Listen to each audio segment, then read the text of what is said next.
Welcome to the Community Health Hero Show, where we spotlight local organizations that provide much needed health and wellness resources and information so that everyone in our community can strive to live healthier, happier, and longer lives. I'm Dr. Penny Walker, Senior Medical Director for United Healthcare Southeast Region. Thank you for joining us today.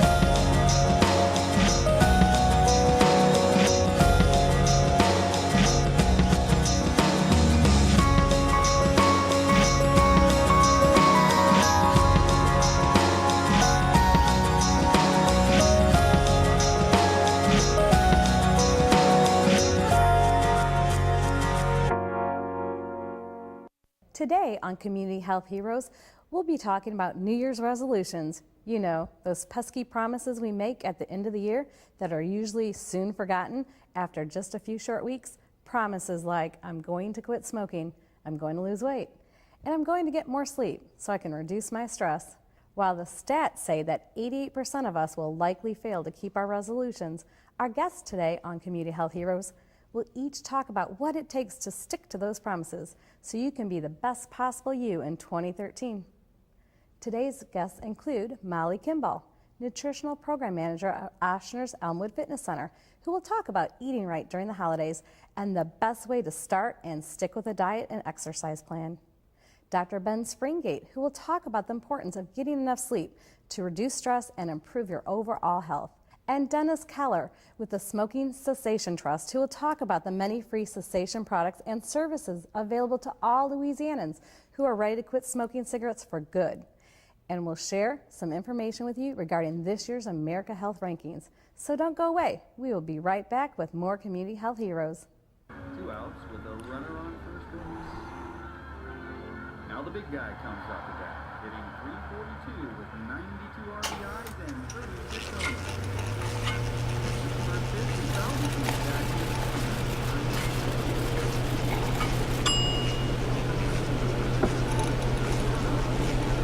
Chill raw and prepared foods promptly. 1 in 6 Americans will get sick from food poisoning this year. Keep your family safer. Check your steps at foodsafety.gov. Here we go. We're gonna make some juice. It's gonna be good. She's excited. A little bit of kale. Please don't put this on line. I'm putting it all over the line. It's wet. It needs something. No, it'll go. Don't break my juicer. Looks good. You ready to try it? Come on, baby. Challenge your kids to be active and eat healthy. It's okay. Okay, all right. They might surprise you. Hey, she took another sip. You saw it? Search We Can for more ideas on how you and your kids can get healthy together.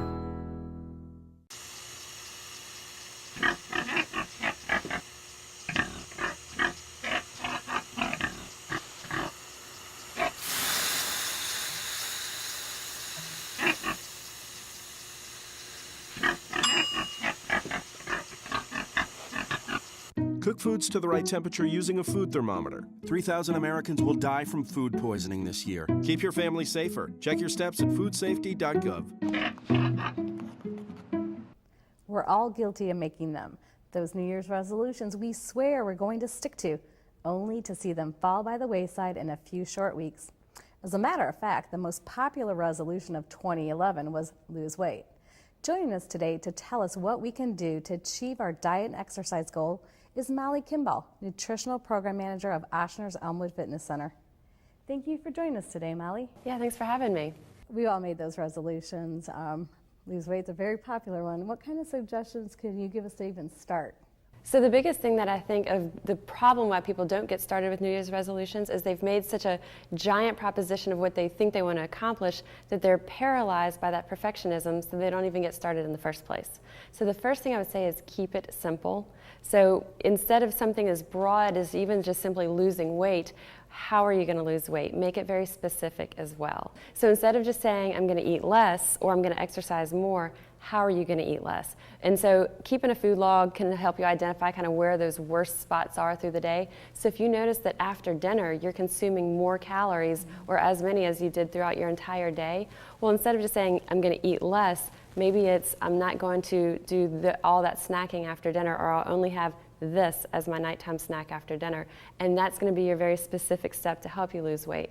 Instead of using the 120 calorie sliced bread to make my sandwich, I'll use my little 50 calorie high fiber tortilla like we've talked about. and save, almost 200 calories right there per sandwich. So very specific things that you're going to do to just eat less, or how are you going to exercise more? What are those steps you're going to do to squeeze that into your already busy day? So not say I'm going to lose 50 pounds, but I'm going to cut out or limit my midnight snack. Exactly, and I like that too, because just saying we're going to lose weight or lose a certain number of pounds doesn't really say how we're going to do it, so that's the end result and that's the goal, but what are the steps that's going to help you achieve that goal? And then how are you going to break it down? And the other thing is going to be accountable. So make sure you're either tracking it on an iPhone app that you can easily see how much protein and calories you're getting.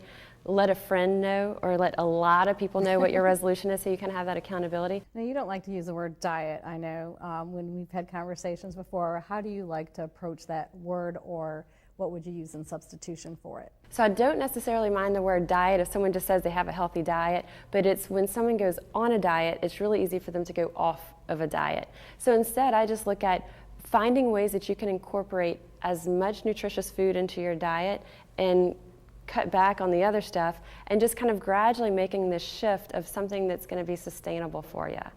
And what if you have that one thing that you have to have? You have to have, a chocolate chip cookie every now and then, or you want a chocolate chip cookie every night. How do you deal with those cravings, or something that somebody feels they cannot give up? Well, I would say have it. So have it, but find an alternative. So, there's chocolate chip cookies, and then there's chocolate chip cookies. And so finding one that you don't mind the way it tastes, it still satisfies, but maybe it's a healthier version or a smaller version or a prepackaged portion-sized version of your favorite thing.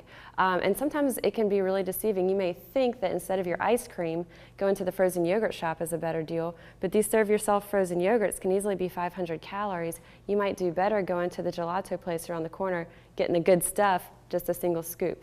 And a lot of these, diet cookies, low-fat cookies, just as many carbs and calories as the real thing, and they may not taste as good. So Molly, when people are traveling, it's a little hard to stay on your diet or to keep on your goals. And also when you're working, you want to go out with their friends and have a really good lunch. How do you deal with the work and the travel? So with work lunches, a lot of people will say, clients come in and they'll say, well, I can start bringing my sandwich and bring my lunch to work, but if that lunch is a productive work meeting often, or it's a social time with your colleagues and there's stuff that actually happens at lunch that you don't want to miss, I hate for you to miss out on that. So at most restaurants, we can, there's going to be options, and if it's not the way that it is served on the menu, a lot of times just getting the sauce on the side, the obvious stuff of not having fried things, but instead of whatever starchy side comes with it, ask for vegetables instead. So trying to find at least one thing at those rotations of usual restaurants that is kind of your go-to option there, and almost every place will have it. It just takes a little bit of creativity sometimes.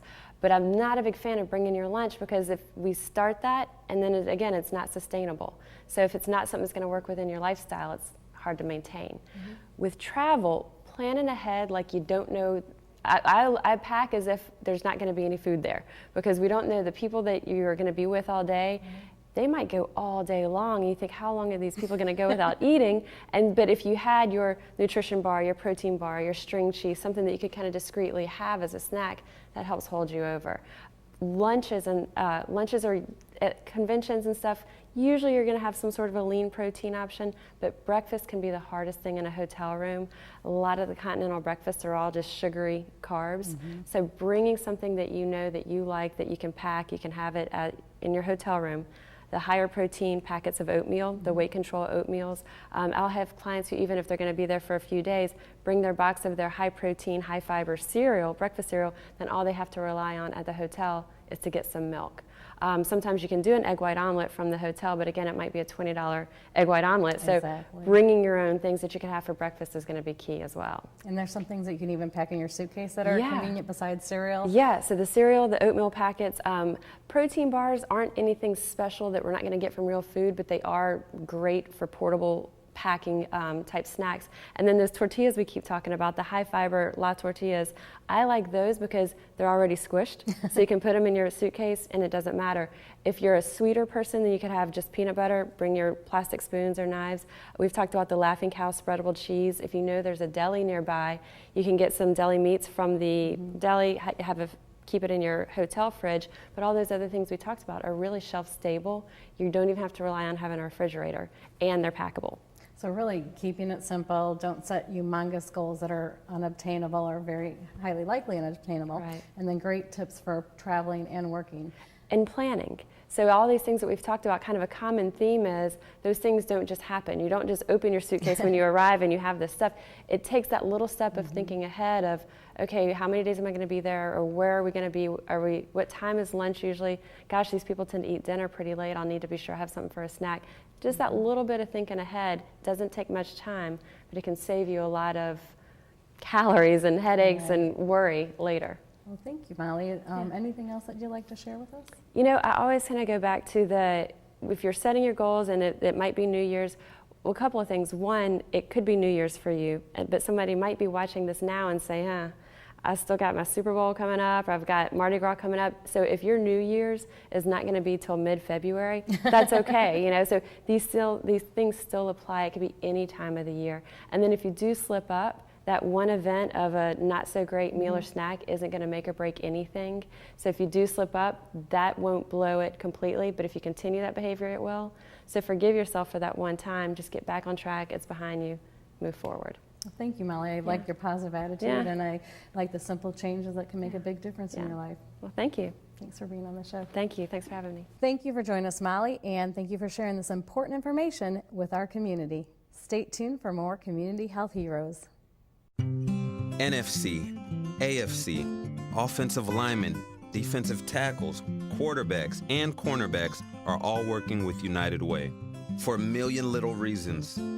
The kids of our communities, to ensure their academic success all the way to graduation day. You see, it takes about 12 years to create a graduate, but it takes the same time to create a dropout.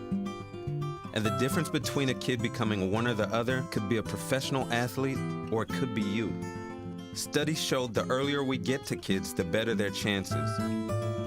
So become a United Way volunteer reader, tutor, or mentor, and make a difference in the life of a child, for the life of that child. Give. Advocate. Volunteer. Live united. Join your favorite NFL players. Take the pledge. Go to unitedway.org. Anyone who's ever tried to quit will tell you that quitting smoking is one of the hardest habits to break. 15 million people attempt to quit every year, and with very good reason. Every 5 years of smoking is associated with an 8% greater risk of sudden cardiac death. Here to tell us more about the free products and services available to help people quit smoking is Dennis Keller, Chief Financial Officer of the Smoking Cessation Trust Program.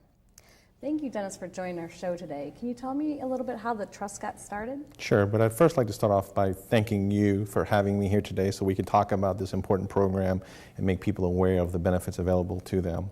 To answer your question as it relates to how the program got started, this program stems back to 1996 from a class action lawsuit that was filed against cigarette manufacturers, whereby the tobacco companies were brought to court for defrauding Louisiana smokers. As the court in the trial went on, the tobacco companies were found guilty of defrauding Louisiana smokers.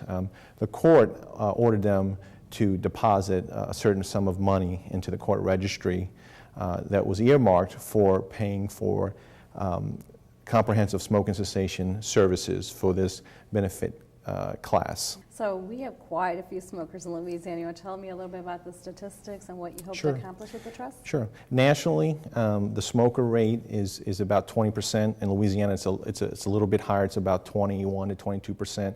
What that means is of the people that live in a city or state, 22% of those individuals at some point have smoked cigarettes.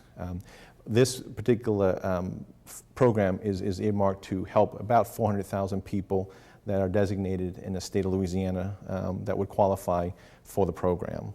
And what kind of services would the trust provide for a smoker? So the court judgment allowed for 3 levels of services that we could reimburse for citizens that receive smoking cessation services. The first is what we refer to as NR or medication treatment. These are nicotine replacement therapies. This would be an example of Chantix, Nicorette, the gums, the lozenges.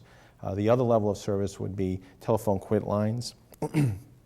These are critically important because the nurse coaches that would reach out to our members would also be coordinating their efforts to quit by understanding and helping them set a quit date, perhaps understanding the social economic factors that might entice them to pick up a cigarette again after they designated a quit date. And the third level of services would represent medical services. These would be things like individual counseling or group counseling sessions with providers or smoking cessation professionals.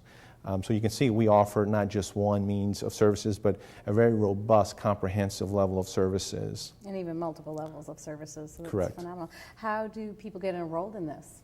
We have a website. If individuals are interested, they can visit our website at www.smokingcessationtrust.org. We made it also simple by shortening the web address. We have another web address that's www.smokefreela.org, or they can call our enrollment specialist in the office. That number is toll free, and it's 1-855-259-6346.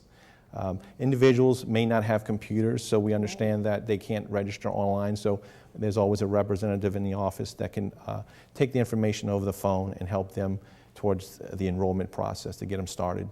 So this is still a really new program, but how many people have reached out to your trust? I do want to mention this is a 10-year program, Okay. and so officially we started this year in 2012, and today we have a little over 500 people enrolled.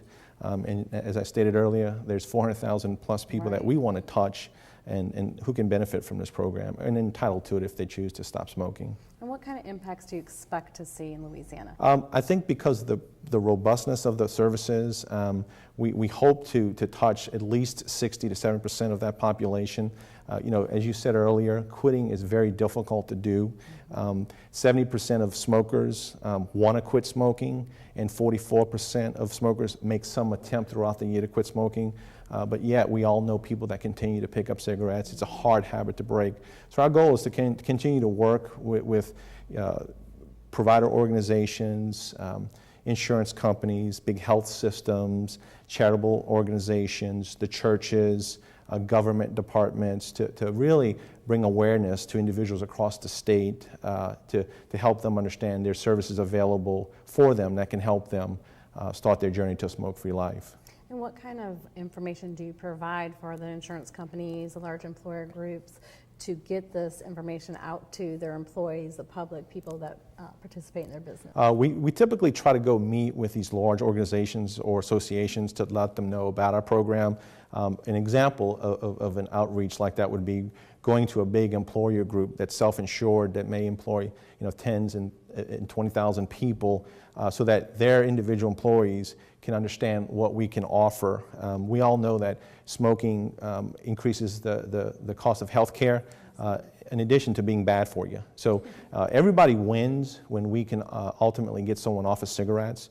And so there's a lot of interest around this program across the state, about how we can partner with other corporations and companies to really make an effort to touch those lives and get people off of cigarettes. Well, Des, it's been a pleasure to have you on the show. Is there anything else you'd like to share with us? Well, thank you again for allowing us to come here today and share a little bit about our program and how our program can help individuals who are ready to quit smoking. My pleasure. Thank you again. Thank you for sharing this important information with our community. Dennis, I really appreciate that. Perhaps 2013 will be the year many people will make the first step on the journey to a smoke-free life. Stay tuned for more Community Health Heroes. Nice. Oh! Run! Yes, go! Yes! No! Come on!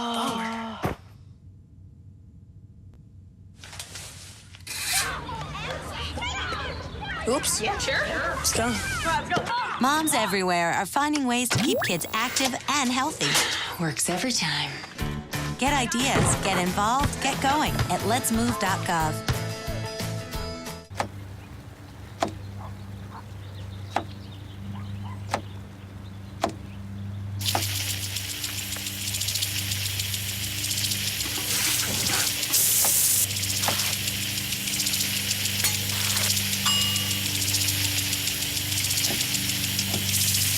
Clean kitchen surfaces, utensils, and hands with soapy water. 1 in 6 Americans will get sick from food poisoning this year. Keep your family safer. Check your steps at foodsafety.gov. How much sleep do you get on average? If you're like most people, the answer is probably not enough. Did you know that the average adult needs 7 to 9 hours of sleep each night? But few people seem to be getting that amount. Studies have shown that sleep is vitally important to reducing stress and helping us live healthier and more productive lives. Joining us today is Dr. Ben Springate with Crescent City Physicians at Turo Hospital, who will talk about the importance of sleep to our overall health. Welcome to the show, Dr. Springate. Thank you. I'm glad to be here. So we kind of like we talked earlier, there's some positive benefits that you can get from sleeping enough. Can you tell me a little bit about that? Absolutely. Improved sleep or getting enough sleep really can help people, feel more energy from day to day. They can have better concentration. It yields improved mood and better social interactions. And, ultimately people's physical health ends up being positive as well.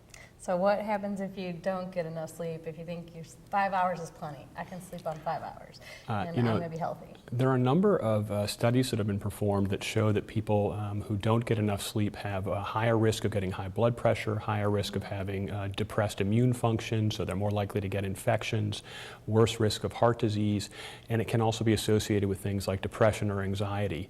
The other challenge, of course, is that you're not at your best. You're not able to work as well as you might be able to work or stay focused or do the things that really, require attention to detail if you're just tired out and falling asleep all day. So do you think people have an awareness of how much they're sleeping? Do you think they think that 6 hours is okay? What do you think the public thinks in general? In general, I think most people are not really as aware, how much they're sleeping, and many people don't recognize that 5-6 hours really isn't as healthy as they want to try to achieve. Many people who have been doing this for a long time have gotten used to just being tired out, worn out, and drinking lots of extra caffeine or doing other things, to try to supplement and keep themselves going, but it wears them out over time. Switching gears a little bit, we're talking about New Year's resolutions and maintaining those. What kind of suggestions would you give your patients on how to select New Year's resolutions and how to stick to them? Well, many people around the time of New Year's really want to try to do something like exercise more or eat right.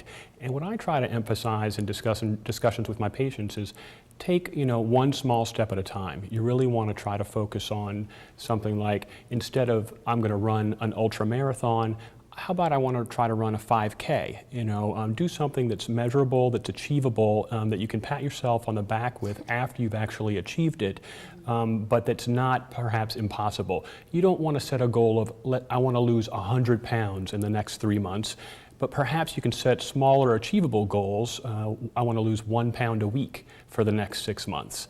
And having smaller achievable goals really does help someone feel that sense of accomplishment and makes it more realistic and more likely that they're going to be able to fulfill those New Year's resolutions. That's really great information. I appreciate that. Anything else that you'd like to share with us? I think that New Year's is a great time to begin thinking about lots of positive, healthful changes. One that I always try to encourage as well is it's a great time to stop smoking. Awesome, because we already had that episode, and it'll be great to have on this show. Well, I really appreciate your time that you took to give us some tips about not only sleeping, but sticking with those New Year's resolutions. Well, thank you for your time today. Thank you for joining us, Dr. Springate, and sharing this important information with our viewers. We'll be right back with more Community Health Heroes. Are you getting this, honey? Oh, prime time. We are rolling. All right, Mama's gonna bring it home. Mama's gonna bring it home. Okay. Come on, watch this guy. Oh, backwards! Oh, don't. Oh. It went into Bob and Carol's yard. Oh, no? Okay, here it comes. Oh, Mom! Challenge your kids to be active and eat healthy. All right, let's see what you can do. Let's go. They might surprise you. Let's go. Search We Can for more ideas on how you and your kids can get healthy together.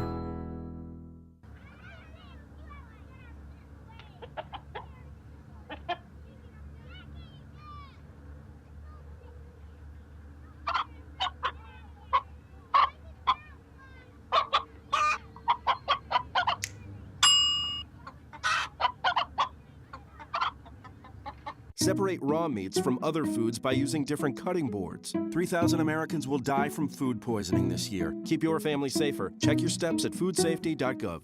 The United Health Foundation recently released the 2012 America's Health Rankings. This is the 23rd edition of the report, and once again, Louisiana finds itself at the bottom of the list, tied for 49th with the next door neighbor, Mississippi, for the most unhealthy state in the nation. While there is good news to come out of the report, such as Louisiana's low prevalence of binge drinking and its high rate of immunization coverage, we still struggle with a prevalence of sedentary lifestyle, obesity, and diabetes. A high percentage of children still live in poverty, and we continue to have one of the highest infant mortality rates and a high prevalence of low birth weight. We are living longer due to several medical advances, but unhealthy behavior and preventable illnesses are threatening our quality of life. There are several programs offered by United Healthcare, the City of New Orleans, and the State of Louisiana that can help you address the needs underscored in this recent report. Everything from Join for Me, a program for Medicaid beneficiaries to help prevent childhood obesity, to Heart Smart Sisters that helps all women, especially women of color, find a better way to heart health, to Start Walking Paths to help get you and your family in shape. Remember, knowledge is power.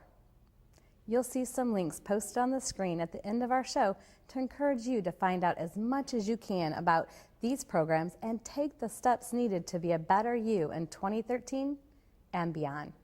We'll be right back with more Community Health Heroes. Today is Saturday. Today is Saturday. Yeah. Salad on Saturday, fruit on Friday, throw a ball Thursday. Water Wednesday, touch your toes Tuesday. Let's move Monday, swap us next Sunday. All the healthy children eat well and move a lot. And move a lot. And move a lot. Eat well and move a lot. 60 minutes of physical activity a day and eating well can help get your child healthy. So keep them active and eating well every day.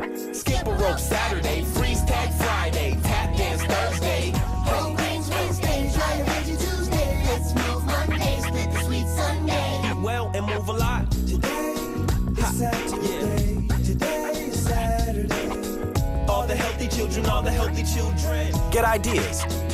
Get involved. Get going at letsmove.gov. That's letsmove.gov. Thank you once again for tuning in throughout 2012. This is our second year of bringing you Community Health Heroes. We can't thank you enough for your support. We hope that the information we have provided throughout the year will continue to help you and your family live healthier and happier lives. I'm Dr. Penny Walker, and we'll see you in the new year on Community Health Heroes.